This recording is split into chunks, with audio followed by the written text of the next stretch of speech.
താങ്കൾ ഏറ്റവും കൂടുതൽ ശ്രദ്ധിക്കപ്പെട്ടത് ഒരു വിദ്യാർത്ഥി നേതാവ് എന്ന നിലയിൽ 24-ാം വയസ്സിൽ കാസർഗോഡ് മുതൽ തിരുവനന്തപുരം വരെ നടത്തിയ വിമോചന പദയാത്രയാണ്. എന്തായിരുന്നു അങ്ങനെ ഒരു പദയാത്ര നടത്താനുണ്ടായ സാഹചര്യവും പ്രചോദനവും? കേരളത്തിന്റെ രാഷ്ട്രീയ രംഗത്ത്, പ്രത്യേകിച്ച് വിദ്യാർത്ഥി സമൂഹത്തിൽ, ഈ പാഠ്യ വിഷയങ്ങളുമായി ബന്ധപ്പെട്ട് മാത്രം നടത്തുന്ന പ്രവർത്തനമാണ് വിദ്യാർത്ഥി രാഷ്ട്രീയത്തിൽ ഏറ്റവും പ്രസക്തമായെന്ന് ഞാൻ വിചാരിച്ചിട്ടില്ല. അതിന് മാറ്റങ്ങളുണ്ടാവണം. അപ്പൊ ഏറ്റവും കൂടുതൽ വിദ്യാർത്ഥികളെ ആ കാലഘട്ടത്തിൽ അഫക്ട് ചെയ്തത് കലാലയ ക്യാമ്പസുകളിൽ പോലും അന്ന് വളർന്നു വന്ന അക്രമാസക്തമായിട്ടുള്ള വിദ്യാർത്ഥി രാഷ്ട്രീയ പ്രവർത്തനവും, അതോടൊപ്പം നമ്മുടെ ഇന്നത്തെ രീതിയിലുള്ള മദ്യത്തോടുള്ള ഒരു ആസക്തി, ഡ്രഗുകൾ പോലും ഉപയോഗിച്ചുകൊണ്ടിരിക്കുന്നു, ഇഞ്ചക്ഷൻ എടുക്കുന്നു, ഒരു വലിയ വല്ലാത്തൊരു സീൻ അന്ന് കേരളത്തിൽ ഉണ്ട്. അപ്പൊ അങ്ങനെ ഇത്തരം കാര്യങ്ങളില് വിദ്യാർത്ഥികളെ ഒരു ബോധ്യ മനസ്സിലേക്ക് വേറിട്ട് നിൽക്കുന്ന ഒരു ശബ്ദമായി ഒരു വിദ്യാർത്ഥി സംഘടന എത്തിക്കണം എന്ന് ഞാൻ ആഗ്രഹിച്ചു. അതിനു വേണ്ടിയിട്ടുള്ള പരിശ്രമം നടത്തി. ഞാൻ ഓർക്കുന്ന അക്കാര്യത്തിൽ എനിക്ക് വലിയ ഇൻസ്പിറേഷൻ ആയിരുന്നു പാർട്ടി ലീഡർ. ഞാൻ സ്വാഭാവികമായും ചിന്തിക്കുമ്പോൾ ഇത്തരം ഒരു വിഷയം പാർട്ടി കമ്മിറ്റിയിലൊക്കെ പറയുമ്പോൾ അതിന് പെർമിഷൻ കിട്ടുമോ എന്ന് പോലും സംശയിച്ചു. കാൽനടയായി കാസർഗോഡ് തിരുവനന്തപുരത്തേക്ക് പോരണം എന്നൊക്കെ പറയുമ്പോൾ ഒരു വിദ്യാർത്ഥി സംഘടന, പ്രത്യേകിച്ച് കേരള കോൺഗ്രസ് പാർട്ടിയുടെ ഒരു വിദ്യാർത്ഥി സംഘടന, അതൊക്കെ എത്ര എളുപ്പമാണോ എന്നൊക്കെയുള്ള സംശയങ്ങൾ പാർട്ടി പോലും പല രീതിയിലും ഉയർന്നു വരികയുണ്ടായി. പക്ഷെ എന്റെ ആദ്യത്തെ അപ്രോച്ചിൽ തന്നെ മാണി സർ വേണം, ഇത് ചെയ്യണം, നിങ്ങൾ ധൈര്യമായി രംഗത്ത് വരണം എന്ന് എനിക്ക് തന്ന ഒരു ആത്മപ്രചോദനം. ഞാനതിനൊരു കാരണം, എനിക്കൊരു സന്തോഷമായിരുന്നു. കാസർഗോഡ് എന്ന ആ യാത്ര ആരംഭിക്കുമ്പോൾ മുതൽ തിരുവനന്തപുരത്ത് സമാപിക്കുന്നതോളം വരെ 43 ദിവസം കൊണ്ട് 1000-ൽ പരം കിലോമീറ്റർ ദൂരം കാൽനടയായി എനിക്ക് ചലിക്കാൻ കഴിഞ്ഞു. ഏതാണ്ട് 35 വിദ്യാർത്ഥികൾ പൂർണ്ണമായും ആ പദയാത്രയിൽ 43 ദിവസമാണ് ചേർന്നു. ആയിരക്കണക്കിന് വിദ്യാർത്ഥികളുടെ സംഘാടക ശേഷി ഈ പ്രവർത്തനവുമായി ബന്ധപ്പെട്ടുണ്ടായി. ധാരാളം സ്ഥലങ്ങളിൽ വലിയ വലിയ സ്വീകരണങ്ങൾ നടന്നു. ഞാൻ ഓർക്കുന്ന ഏറ്റവും കൂടുതലായിട്ട് എനിക്ക് സ്ട്രൈക്ക് ചെയ്തത് വള്ളോപ്പള്ളി പിതാവ് തലശ്ശേരിയിൽ സ്വീകരിച്ചതാണ്. തീർച്ചയായിട്ടും അത് വലിയ ഒരു സംഭവമായി എന്റെ ഹൃദയത്തെ ഞാൻ സൂക്ഷിക്കുന്നു. ചന്ദനമാലയിട്ട് സ്വീകരിച്ചു. ഞങ്ങൾ ഈ ടീമംഗങ്ങളെ അരമനയെ കൊണ്ടുപോയി ഭക്ഷണം തന്നു. 500 രൂപ എടുത്ത് എന്റെ കയ്യിൽ തന്നത് ഞാൻ ഓർക്കുന്നു. ആ രൂപയുടെ ആ വാല്യൂ എത്രത്തോളം, അത് ജീവിതത്തിൽ എന്ന് ഓർത്തിരിക്കാൻ. പ്രത്യേകിച്ച് പിതാവ് ആ കാലഘട്ടത്തിൽ മദ്യത്തിനെതിരെ നടത്തിയിട്ടുള്ള വടക്കുമലബാറിലെ തീവാർന്ന പോരാട്ടങ്ങളുടെ മുമ്പിൽ അണിചേർന്ന ഒരു ചെറിയ പങ്കാളിത്തത്തെ എത്രത്തോളം വലുതായിട്ടാണ് പിതാവ് ദർശിച്ചത് ഞാൻ ഓർക്കുകയായിരുന്നു. കുണ്ടുകുളം പിതാവ് തൃശ്ശൂര്, അങ്ങനെ വിവിധ വേദികളിലായി വിവിധ രാഷ്ട്രീയ കക്ഷികളും നേതാക്കന്മാരും സാംസ്കാരിക സംഘടനാ പ്രതിനിധികളും ഒക്കെ ഈ യാത്രയെ എതിരേൽക്കുകയുണ്ടായി. അതൊരു അനുഭവമായിരുന്നു. ഞാൻ ആ വഴി പോന്ന ആ യാത്രയിൽ അണിചേർന്ന ആൾക്കാർ പോകുന്ന റൂട്ടുകളും കൂടി എന്റെ ഹൃദയത്തെ ഞാൻ സൂക്ഷിച്ചിട്ടുണ്ട്. അനുഭവമാണ് ഒരു പ്രവർത്തനത്തിന്റെ ഏറ്റവും വലിയ രത്ന. ചുരുക്കത്തിൽ പറഞ്ഞാൽ മനസാക്ഷി എന്ന് ഓർത്തിരിക്കാൻ കഴിയുന്നതായിരുന്നു എന്റെ ജീവിതത്തിലെ ഏറ്റവും വലിയ സംഭവമായ വിമോചന യാത്ര. കാസർഗോഡ് എന്ന നാഷണൽ ഹൈവേ കൂടി അല്ല പോകുന്നത്, കുടിയേറ്റ ഗ്രാമങ്ങൾ മുഴുവൻ കയറി കൂടുതൽ കോളേജുകളും സ്കൂളുകളും ടച്ച് ചെയ്യാൻ കഴിയത്തക്ക രീതിയിലാണ് ഞാൻ പോകുന്നത്.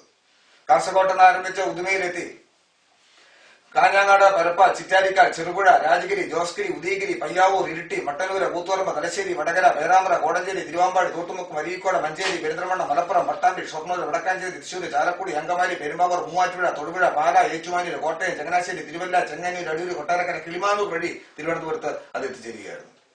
അപ്പൊ ആ ദീർഘദൂരം വന്ന ആൾക്കാരെയും ആ പ്രദേശങ്ങളിൽ കണ്ടവരെയും ഒരു ടച്ചിങ് ഫീൽ എനിക്കിപ്പോഴും ഉണ്ട്. അത് കേരളത്തിൽ മുഴുവൻ എനിക്ക് സത്യത്തില് പിന്നീട് എനിക്ക് യാത്ര ചെയ്യുമ്പോൾ അതുമായി ബന്ധപ്പെട്ട ആൾക്കാരെ കാണുമ്പോൾ, അന്ന് ആ യാത്രയെ പങ്കുചേർന്നവരെ കാണുമ്പോൾ, പൊതുപ്രവർത്തനത്തിൽ സത്യത്തില് ഒരു വ്യക്തിക്ക് ലഭിക്കാവുന്ന ഏറ്റവും വലിയ സംഭാവനയായി ഞാൻ എന്റെ ഹൃദയത്തെ സൂക്ഷിക്കുന്നുണ്ട്. ഇപ്പോൾ കേരളത്തിൽ നിന്നുള്ള വാർത്തകൾ കേൾക്കുമ്പോൾ ഞങ്ങളിവിടെ പ്രവാസികളായ നാട്ടിൽ പോകാൻ പേടിയായിരിക്കുകയാണ്. കാരണം നാട്ടിൽ പോയി കാറിലൊക്കെ സഞ്ചരിച്ചാൽ വഴിക്ക് പിടിച്ചു നിർത്തി ആളുകളെ കൊല്ലുന്നു. അതുപോലെ നിത്യോപയോഗ സാധനങ്ങളുടെ വില ക്രമാതീതമായി വർദ്ധിച്ചിരിക്കുന്നു. ഇപ്പൊ കഴിഞ്ഞ ദിവസം ഒരു പേപ്പറിൽ വായിക്കാൻ കഴിഞ്ഞു, ഉള്ളിയുടെ വില യൂറോപ്പിലുള്ളതിനേക്കാൾ കൂടുതലാണ് കേരളത്തിലുള്ളത്.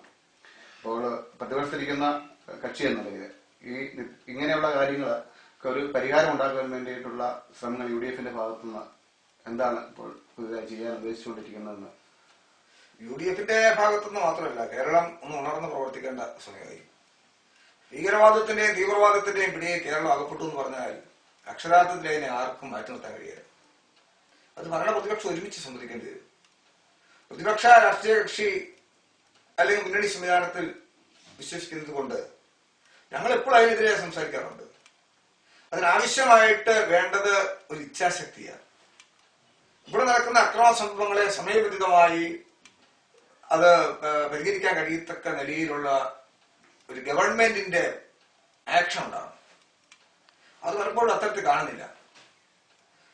ചോദ്യങ്ങൾക്കുള്ള മറുപടി മുഖ്യമന്ത്രിയും വകുപ്പ് മന്ത്രിയും പറയുന്ന മന്ത്രി പോലും ജനങ്ങളെ ഏറെ ആശയക്കുഴപ്പത്തിലോ ആശങ്കയിലോ ആക്കിയിരിക്കുന്നു. അത്തരം കാര്യങ്ങളൊക്കെ ഇത് കേരളത്തിൽ വലിയ ചർച്ചാ വിഷയമാണ്.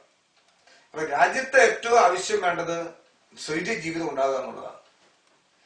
ക്രമസമാധാന തകർച്ച, അരാജകാവസ്ഥ അവസാനിപ്പിക്കുക എന്നുള്ളതാണ്.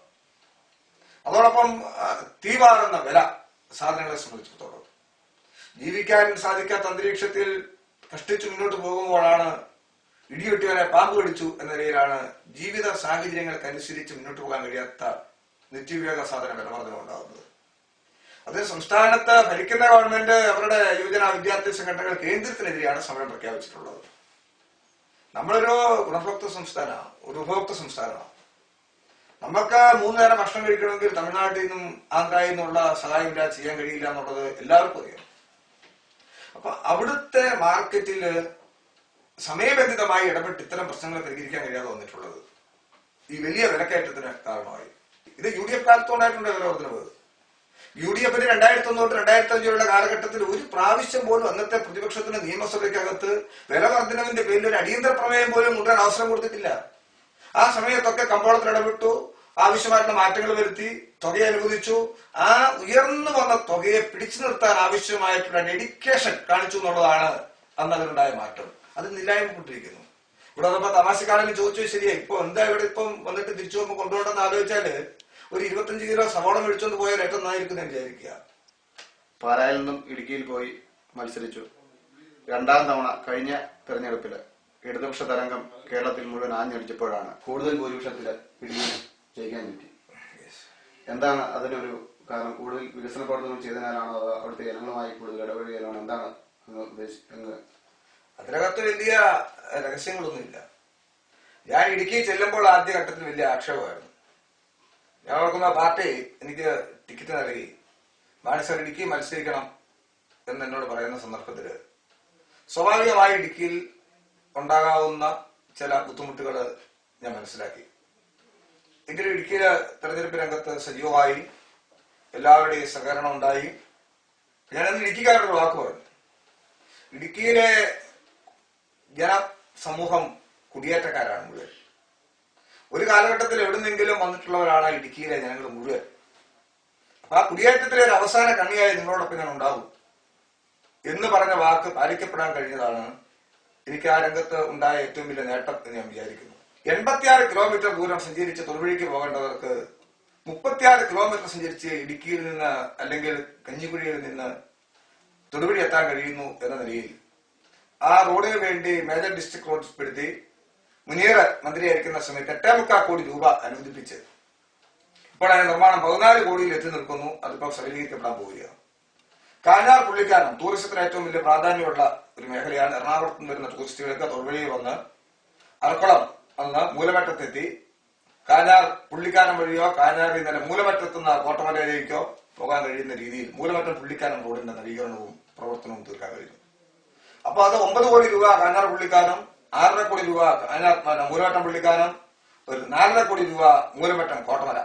പ്രധാനപ്പെട്ട 3 റോഡുകൾ മലനിരകളെ കീറുമുറിച്ച് പോകുന്നു എന്ന് പറയുന്നത് അവിടെ ഗതാഗത സൗകര്യം കൂടുതൽ കൊണ്ടുവരാനായിട്ട് കഴിഞ്ഞതിന്റെ ഏറ്റവും വലിയൊരു പ്രതിഫലനമാണ്. അന്ന് നാലകത്തെ സൂപ്പി സാഹിബായിരുന്നു അന്നത്തെ വിദ്യാഭ്യാസ വകുപ്പ് മന്ത്രി. ഞാൻ ഓർക്കുന്നു, എന്റെ ഹൃദയത്തിലെ വിമോചന യാത്ര പോരുന്ന സന്ദർഭത്തിൽ അദ്ദേഹം പെരിന്തൽമണ്ണ MLA. ആ യാത്രയെ പെരിന്തൽമണ്ണയിലെ യോഗത്തിലെ ഉദ്ഘാടകരായിരുന്നു സൂപ്പി സാഹിബ്. പിന്നീട് ഞാൻ MLA ആയി നിയമസഭയിൽ ചെല്ലുമ്പോൾ അദ്ദേഹം മന്ത്രിയായി എഡ്യൂക്കേഷന്റെ ചുമതല വഹിക്കുന്നു.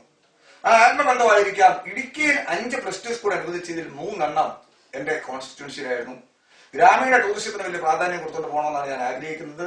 ആർട്ടിഫിഷ്യൽ ടൂറിസം അല്ല, നാച്ചുറൽ ടൂറിസത്തിന്റെ ഒരു കാലഘട്ടം അതിന് ഏറ്റവും ഇണങ്ങിയ സ്ഥലമായി ഇടുക്കിയെ മാറ്റിക്കൊണ്ടുവരാനായിട്ടുള്ള ശ്രമങ്ങൾ തുടരുന്നുണ്ട്.